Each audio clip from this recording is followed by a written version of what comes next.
sabda katimbalan lungguh muti prayogake ngestokaken dawuh Sinuwun Prabu. Maha Semara Sabda tinimbalan Kamas Prabu. senadyan to seliramu uga ndak keparengke lenggah kang prayoga Mangestaken dawuh. mau paten Kandika dawuh.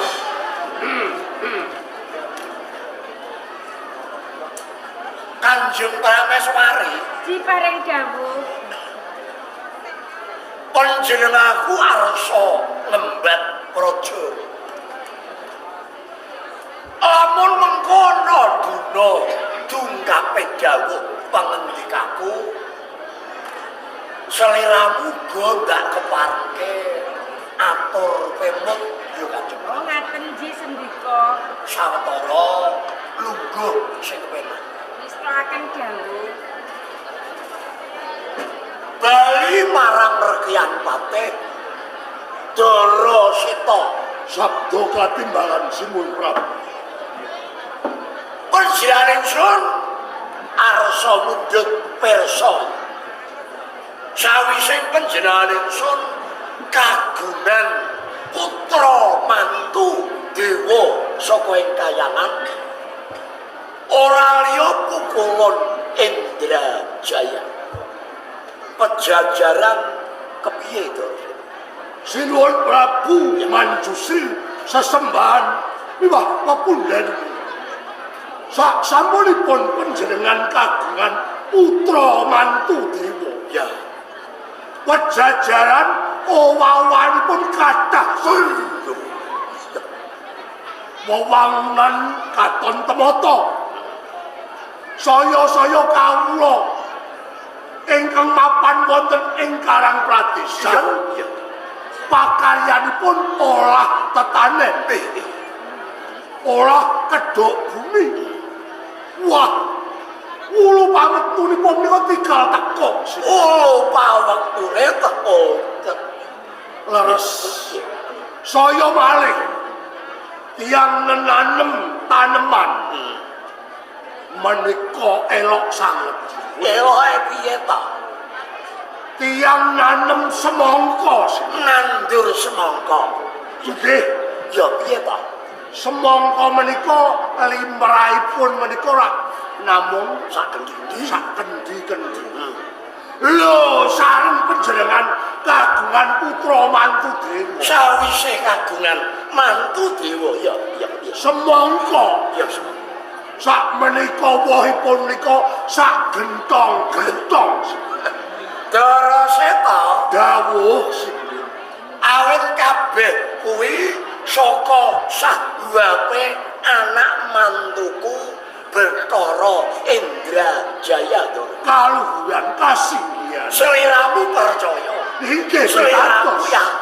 yakin to jagat ki ora ana pawongan sing kagungan mantu dewa kejaba Prabu Manjusri ya lungguh to sing penak Ngestokaken dawuh Maswara Kangmas Prabu. pun kakang mundhut warta ing sajroning kabupaten kepiye apa ana owawan Owah-owahanipun kathah sanget Kangmas Prabu. Pasir batang sakmenika kawulanipun ayom ayem lan tentrem. Jumbuh kalengganipun Negara Patih Dara Seta. Tiyang tani wonten ing pasir batang menika nggih nganeh-nganehi umume pisang menika agengipun rak mung sak lengen. lumrahe ya Nanging sasampunipun Kangmas Prabu Manjusri kagungan putra mantu pukulun Indrajaya. ya Sababipun lumeber ngantos dumugi wonten ing pasir batang. tenan Elok sanget eloke piye iki pisang sak menika agenge sak kentongan-kentongan. pasir batang Nggih, ora mentani nggone kedhok bumi nandur gedang kowe sak Kowe niku sak kentongan lho. Semara. Dawuh, Kowe kudu yakin. Kuwi antuk sah wape putra mantuku leres, Pukulun Indrajaya leres Mas Bapak. Ih, Sumendra. tak dawuh. Mawati Paring dawuh. tiba giliramu Kabupaten Banten Serang piye di? Pikantuk pangestu panjenengan. Ya, Sasampunipun Mas Prabu Manjusri kagungan putra mantu dewa iya. Pikulun Indrajaya Iya. Banten Serang kenging pagebluk. Loh. Piye ta? Kok Esok loro sore mati. Sore loro esok pecah. Wingi wonten ing Banten Serang. iya? Geger gember rewe-rewe. Apa ana lindu? Sanes Ana banjir bandang? ugi boten. Pagebluk? Boten Ya terus apa? jalanan wonten kedadosan. Ingkang elok tegese aneh nanging nyoto. Kejadian apa ya? Wonten bocah wadon meteng nglairke ponan jabang bayi. Ya. Saring bayi lair, lho, cangkeme ambane sak lawang.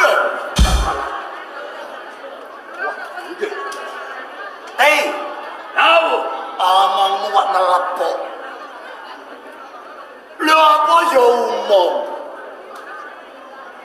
Jeneng menungso nglairake ponan jabang bayi, lair tenger kok cangkeme ambane sak lawang.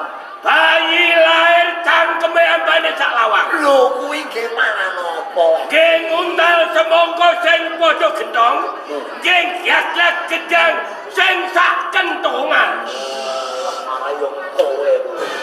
Niki nyoto lho, Kasunatan nika sing nyoto niki. Omongnya aja melepuk to. Kula mboten lumuk nanging niki nyoto. Lah lek enek sing ora percaya ngene iki terus piye? pun kersane Wong siji sing ora percaya ning kathah ingkang percaya Kang Mas. Sing ora percaya mau wong Wong siji. siji mung tiyang setunggal boten menapa-menapa. Sing nyek. Bayi cangkeme kok sak lawang.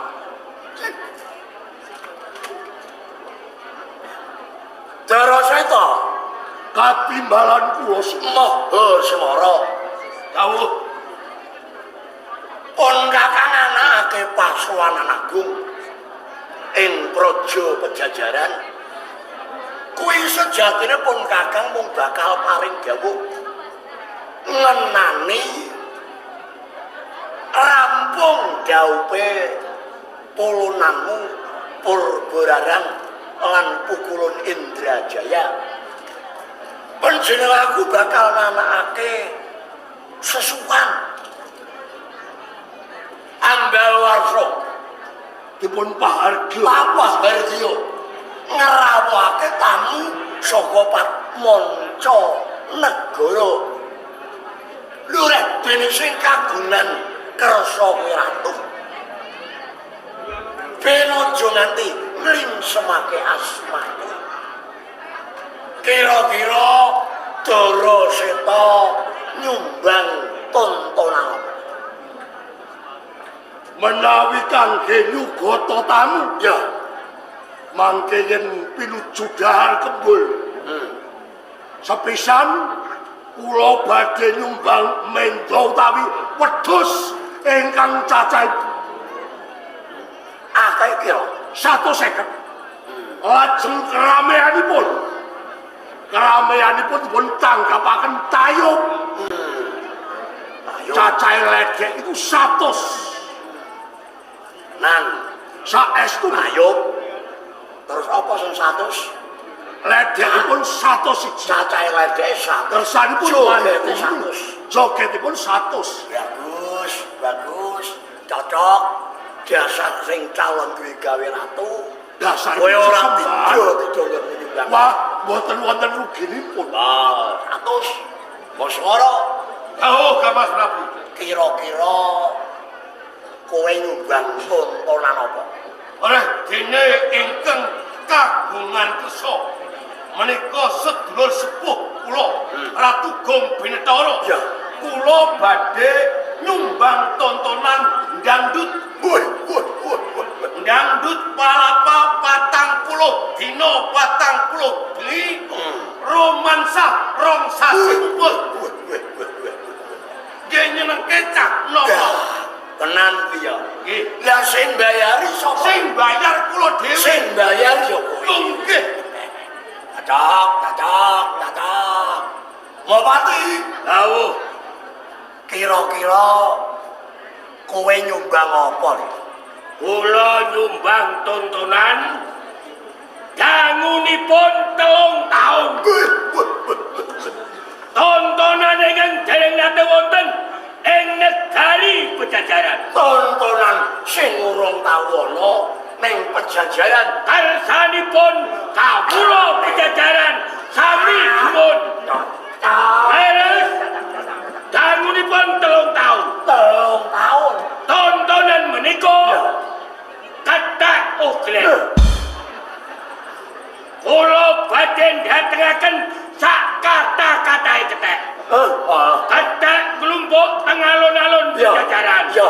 Menawi kethek sampun tutuk, kethek sami jejogetan. Iya, terus Jalaran kethek seneng, kethek ketemu bapake, kethek lajeng joget. lho. Kethek kuwi yo duwe bapak. Dadah, Kethek ben ngono joget. nggih, Lah bapake kethek endi? sampean. Nggih. Tete. Kok aku dianggap bapake kethek. Wong kaya kowe. Ora cocok kuwi ora cocok. Boyo kaya kanca kancamu kuwi. Aku ki wong tuwa elek-elek, wong tuwa kuwalat kuwi kuwalat.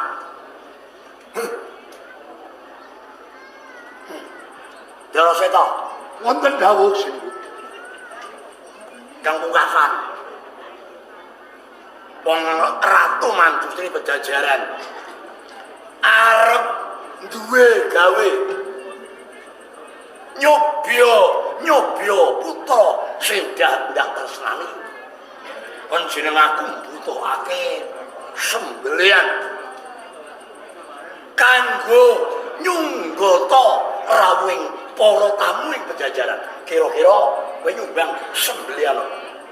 kula cetha kala wau mento dereng rampung kula tambahi lembu cacahipun 450. Wedhus karo sapi. Wedhus kalih sapi Cacahe 450. 450. Wah. Boten rugi wong panjenengan sesembahan panjenengan kepunten. Ya. Mas Mara, Dawuh, kira-kira kowe bantu ponakamu sembelian apa? kula badhe mbantu maisa cacahipun 1000, gajahe 200. Duh, kebo 1000. Gajah 200. Matur nuwun. Mawati, Dawuh, kowe nyumbang sembelian apa? nyumbang sembelian 10 truk. Bah. 10 truk. Nggih. Kewan kangge sembelian. Cocok kanggo mah Hergio. Laris. Kowe apa? Nun, Nyumbang sembelian apa? sembelianipun kucing. Usus sebrodol. Ratu nyembelih kucing. Sing doyan kucing kira sapa? Nek boten doyan kucing, Ya. kucinge kersane gletak rai sampean. Kurang ajar dijar-jare saya ndodro karo wong tuwa ngerek-ngerek. Lho aku ki dulurmu tuwek. Dulurmu tuwek. Lho kowe lek kuwalat kaya jamu mente piye?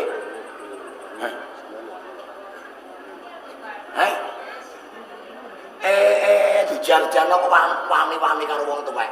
Kowe arep wani karo aku, ya? Ya. Kowe kuwi adikku. Lho kowe kok arep wani-wani karo wong tuwa? Aku aku ora wedi cung karo kowe cung. Ora wedi. Ayo golek wani karo wong tuwa. Ajar apa sampean? Takar wae mantu Sri, apa mau pati jadi batang kebedomo? Ra. Riun. Ra. Iku lho, Ra. Mau mati? Tunggu. Cukur.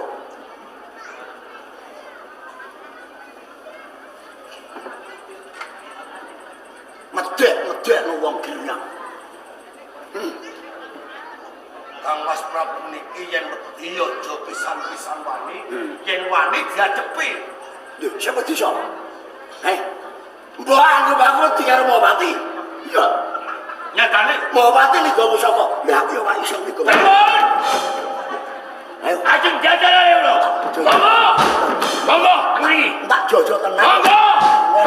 Jojo tenang. Monggo. Wani kayo. Mosok karo. Bupati. Ra. Lungguh. Nggih.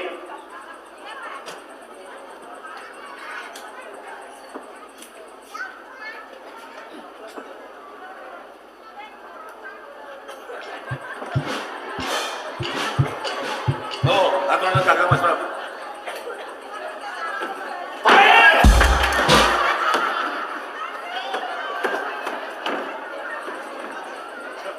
Pun, konten kula boten napa-napa.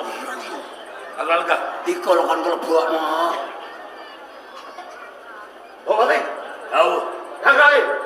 Nggih, dirangkake. Ra. Isi mondel ke lho Ra.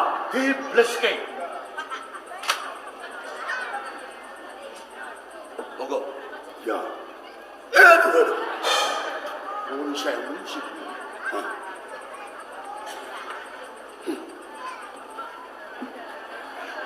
Ra. Pun, aturan pinara lega.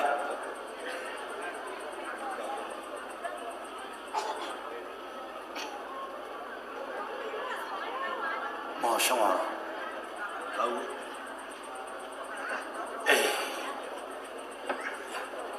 Iki mengko ya. Pendopo Agung Pejajaran. Amun ana rawe putra mantuku. Pukulun Bathara Indrajaya. Kowe sing ngajeni wong tuwa ya. Oh nggih, sendika dawuh. Padha nyembah ya. Padha nyembah ya. Ya.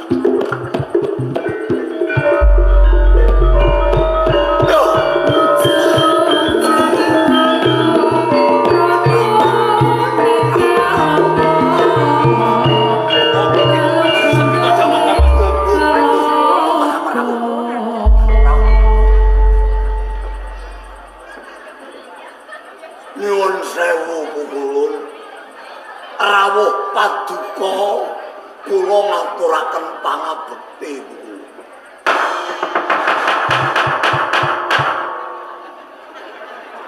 Kula nyuwun mugi-mugi negari Pejajaran pinaringana barokah.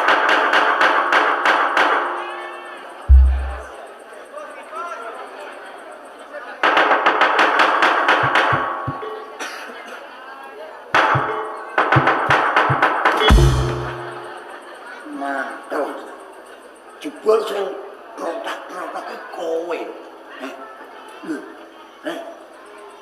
Aku ki matur kok rotak-rotak dalang sikit wae. Wong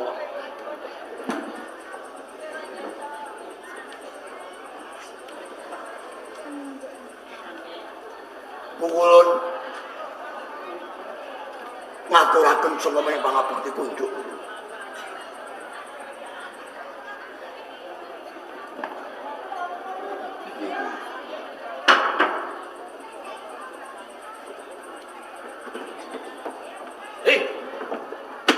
Kenapa?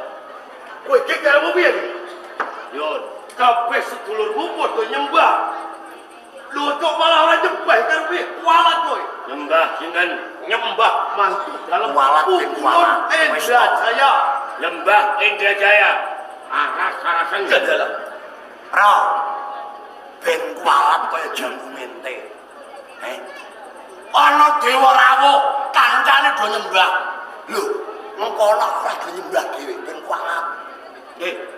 Kualat. Ora rukun karo kancane. Wonten dalam sewu. Pukul. Rama Prabu Manjusri. Dambudan. Sowan kula wonten ing pendhapit Kraton Pejajaran. Nggih. Anamung kula badhe nyuwun pamit dhateng panjenengan. Lajeng badhe tindak pundi? Kula badhe sowan wonten ing Kayangan Salendra Bawana.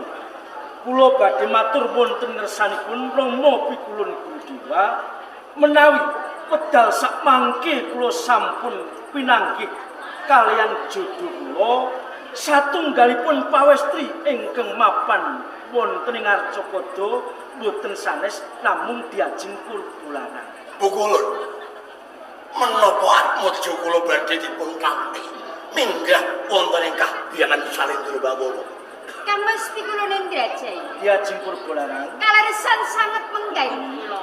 Jalaran sadungkapan malih kula badhe mangertosi Kayangan Salendra Bawana. Harsa nderekaken panjenengan dalem Kangmas. Diajeng Nggih. kalenggan iki sliramu durung tak keparengaken nderek munggah ana ing Kayangan Salendra Bawana. Ampun wae.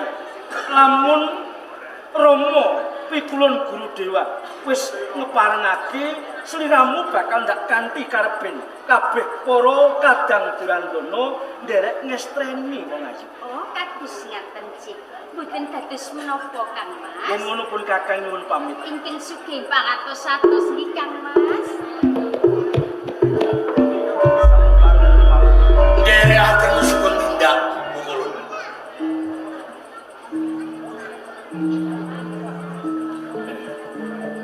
Kangmas Indrajaya. Diajeng Purbularan. Nderekaken sugih tindak Kangmas.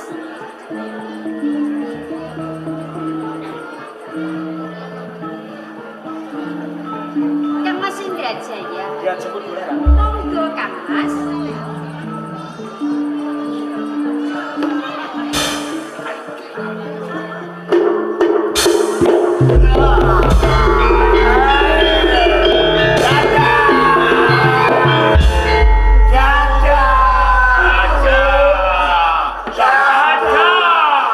Indrajaya makmur.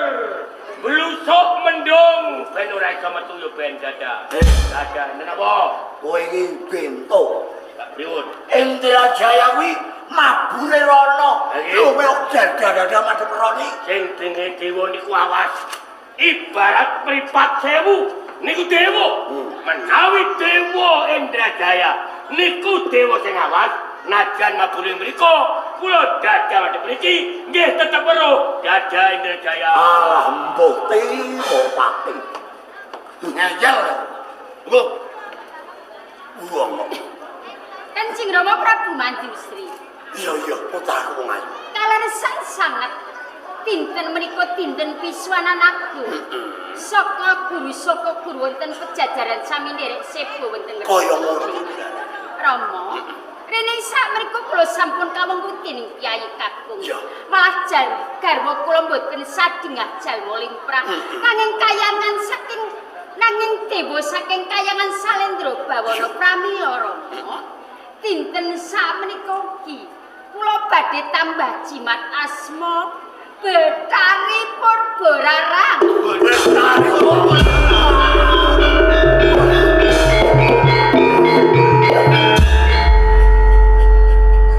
Betari. Ayo betari menika sang betari. Nembah ora Mbah Ayu betari lho. Piye? Lho kowe iki ana apa kesurupan? Panjenengan niku kersane pripun? Purbararang menika anak, panjenengan menika bapak. Iya. Limprahipun anak sungkem dumateng bapak. Lho panjenengan menika tiyang sepuh, panjenengan bapak kok sungkem kali anak, bapak kok nyembah karo anak. Lho niku pripun sampean? Lho arep aku nyembah anak, Lho kowe kok sewat ana apa? Wong iki anak-anakku dhewe. Dasare sebutan Betari Purbararang. Mergo sampean bapak sing koprak. Edan sampean. Edan dhewe kowe. Edan sampean. Edan. Kowe rimo.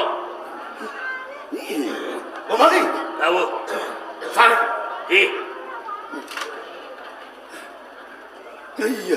Wong arep tak sembah ya anak-anakku dhewe.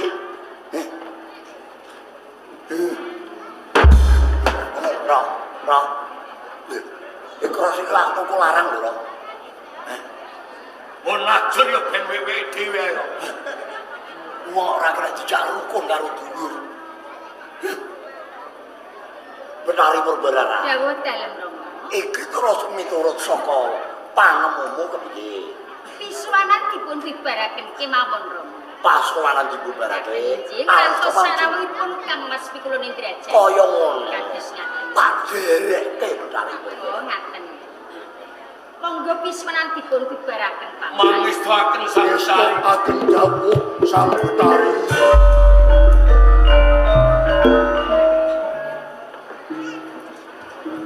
Monggo Rama.